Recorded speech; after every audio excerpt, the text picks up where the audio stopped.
Polytheism second part है। Polytheism मतलब बहुदेववाद। बहुदेववाद। Civilisations such as Sumerians and ancient Egyptians practised polytheism. जो सुमेर की सभ्यता है, यानी दजला फरात की जो घाटी है या दोआब है इराक में, उसको सुमेरियन कहते हैं। और जो प्राचीन जो इजिप्शियंस बने मिस्र देश है, इजिप्ट है, प्राचीन जो इजिप्ट है, और सुमेरियन मतलब इराक जो है, वहाँ पर जो है बहुदेववाद माना जाता था। मतलब बहुदेववाद का प्रचलन था वहाँ पर, बहुत ज़्यादा था प्रचलन।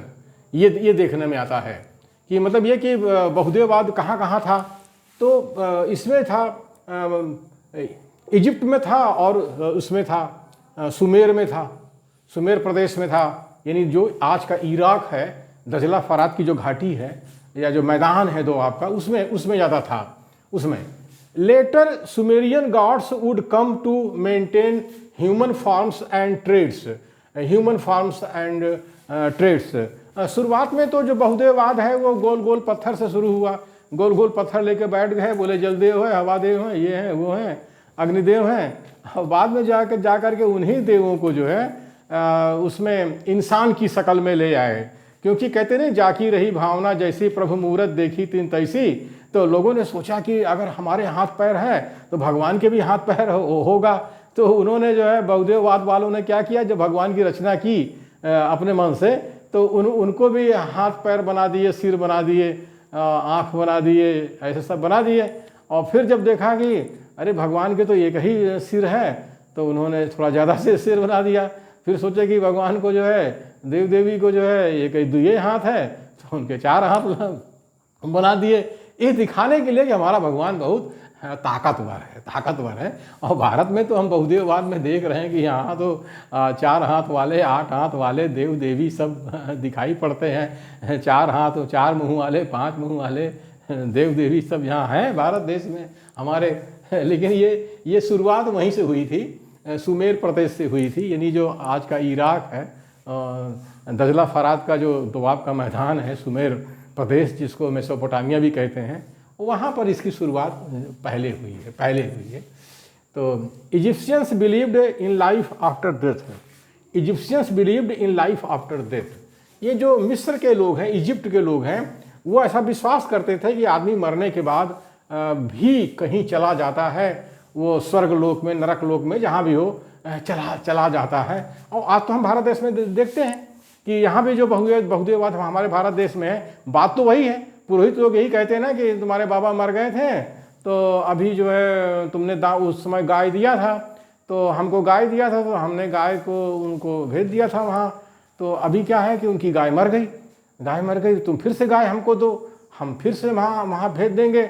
फिर क्या, उनकी चारपाई टूट गई है, उनका कंबल जो है वो हो गया है, कंबल उनका फट गया है, उनकी चड्डी फट गई है, तो उनका फिर क्या शर्ट पैंट फट गया है, उनकी ऐसे है सब फट उठ गया है, हमको दो पुरोहित लोगों को, तो हम लोग भेज देंगे। ये तो हमारे भारत देश में चल रहा है।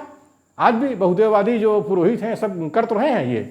और हमारी जो आम जनता जो भारत देश की है, मूल निवासी बहुजन, इसी में लूटी जा रही है कि मरने के बाद जो है हमारे पुरखे चले गए हैं, कहीं कोई स्वर्ग में चला गया, कोई नरक में चला गया, तो अपने पापा के लिए, अपनी मम्मी के लिए, अपने बाबा के लिए, तो वो सब हर साल कुछ न कुछ कर्मकांड करते रहते हैं, पुरोहित जी को दान दक्षिणा देते रहते हैं। तो हम देख सकते हैं हम अपने भारत देश में। The classic religion of Greece and Rome were in the main purely पॉलीथिस्टिक।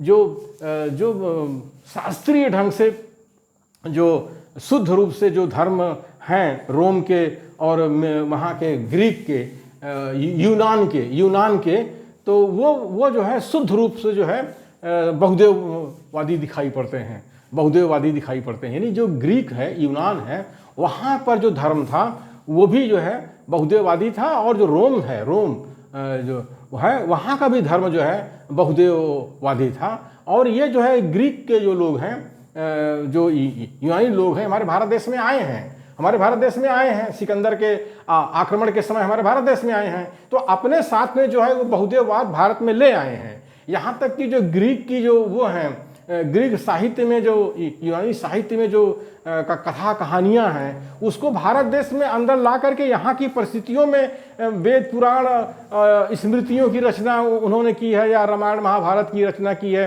ये जो संस्कृत का साहित्य है उस पर जो है यूनानी साहित्य का बहुत बड़ा असर है, और इसको तुलनात्मक अध्ययन किया जा सकता है। और इंग्लिश लिटरेचर में तो किया जाता है इसका अध्ययन कि ग्रीक मिथ क्या है और इंडियन मिथ क्या है, दोनों का तुलनात्मक अध्ययन तो है, और उसको देखा जा सकता है। तो इस तरह से हम देखते हैं कि जो बहुदेववाद है ये जो है वहाँ से यूनान से, रोम से और सुमेर से चल करके, मेसोपोटामिया से चल करके ये आर्य जो है, आर्य जो ब्राह्मण है वो हमारे भारत देश में ले आए हैं, ईरान के रास्ते ले आए हैं। आज सारी दुनिया में बहुदेववाद जो है फूल फल नहीं रहा है, लेकिन हमारे भारत देश में जो है सबसे ज़्यादा ये बहुदेववाद जो है फूल फल रहा है, क्योंकि इन्होंने आकर के बौद्ध धर्म में प्रवेश किया। अब बौद्ध धर्म को दो हिस्से में तोड़ दिया, हीनयान और महायान में। तो जो महायानी है वही है बहुदेव, उसको महायान में जो है देव देवी डाल दिए, यानी महायान को जो है बहुदेववादी बना दिए। वही जो है वही महायान बौद्ध जो है आज उसको ये लोग हिंदू कह रहे हैं। इनकी मजबूरी है हिंदू कहना, क्योंकि हिंदू शब्द भी एक तरह से गाली है। जैसे हीनयान को इन्होंने गाली दिया है हीन कह करके, वैसे तुर्कों और मुगलों ने, अरबों ने, ईरानियों ने जो है भारत के मूल निवासियों को हिंदू कहा है।